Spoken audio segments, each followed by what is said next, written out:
ও মিয়া তোমার দেহের কোনো দাম নাই, তোমার রুহের কোনো দাম নাই। তোমার রুহু ছিল আলাদা জগতে, তোমার দেহের কোনো অস্তিত্ব ছিল না। ওই দেহের মধ্যে ওই রুহুটারে ভিতরে ঢুকায়া, ওই রুহুটারে দেহের ভিতরে ঢুকায়া আল্লাহ তাআলা তোমার ক্ষণিকের জন্য হায়াত দিয়া দুনিয়ার মধ্যে পাঠাইছে। কেন পাঠাইছে জানুনি? কেন পাঠাইছে জানুনি?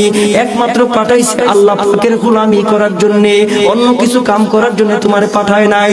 ওই যে তুমি তাকে দেখো,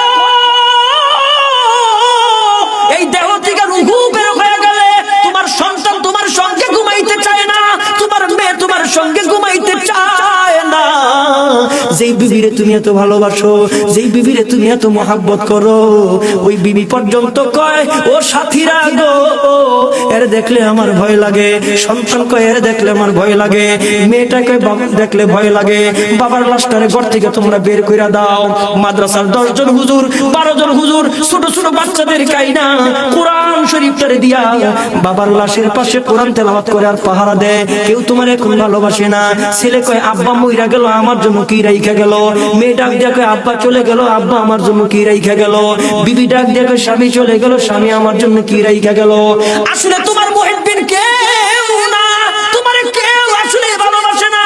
এই রূহটা দেহ থেকে চইলা গেলে এই দেহের যেমন কোনো দাম নাই।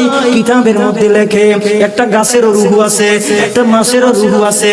এই গাছের রূহ যখন চলিয়া যায় ওই গাছ তখন ফুল দেয় না, ওই গাছ তখন ফল দেয় না, কিন্তু গাছের দাম কমে না। কিন্তু তোমার আমার দেহের ভিতর থেকে রূহ চইলা গেলে এই দেহের কোনো দাম থাকে না। একটা গাছের দেহের যত দাম, আপনার আর আমার দেহের তার চাইতে আরো নিকৃষ্ট দাম, কোনো দাম নাই।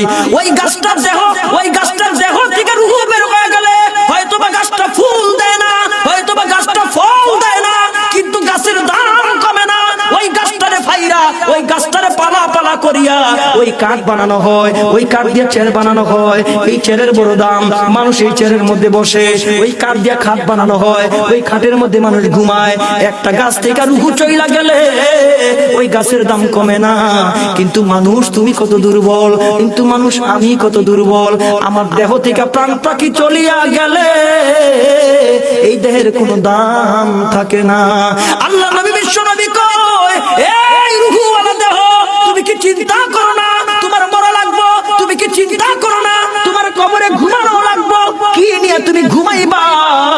একজন মানুষ যত ধনী মানুষ হোক না কেন, 3 কাপড় ছাড়া কোনো কাপড় নাই, সাদা কাপড় ছাড়া কোনো কাপড় নাই। যত দামি জিনিস আছে সবগুলি খুলে খুলে নিয়ে চলে, কিন্তু তোমার শূন্য হাতে যাইতে হয়। তোমার সাথে যদি আল্লাহর রাসূলের সম্পর্ক থাকে, বিশ্ব নবী কয় ঘুমাইতে দেরি, কবরটা জান্নাতের বাগান হইতে দেরি না। আল্লাহ ডাক দিয়া কয় শুধু তাই না, তুমি যদি আল্লাহ এবং রাসূলের সঙ্গে মুহাব্বত রাখো গো, তাহলে তোমার কি হয় তুমি জানো নি? তোমার রূহটা বাইর হইতে দেরি, আমি আল্লাহ জান্নাতি সবুজ পাখির ডাইকা নিয়ে আসি। ডাক দিয়া কয় এটা আমার মুহাব্বতের বান্দা, ওরে আমি ভালোবাসি, দুনিয়ায় থাকতে ওই আমারে ভালোবাসে। না না না, আর দেরি করা যাবে না। ওই বান্দার রূহটারে বাইর কইরা ওই সবুজ পাখির ভিতরে দিয়া পাখিটারে মাওলা ডাক দিয়া কয় যা যা যা, আমার বান্দার রূহটা জান্নাতের ভিতরে যা। ওই রূহটা জান্নাতে উড়াউড়ি করে। আল্লাহর নবী বিশ্ব নবী রহমতের নবী বরকতের নবী কয় তোমার দেহটার ভিতর থেকে রূহ বের হইয়া ওই সবুজ পাখির ভিতরে যখন জান্নাতে উড়াউড়ি করে, তোমার রূহটা জান্নাতে, তোমার দেহটা কবরে, কিন্তু তুমি কবরের মধ্যে বৈশা বৈশা জান্নাতের সব সুখ শান্তিগুলি পাও।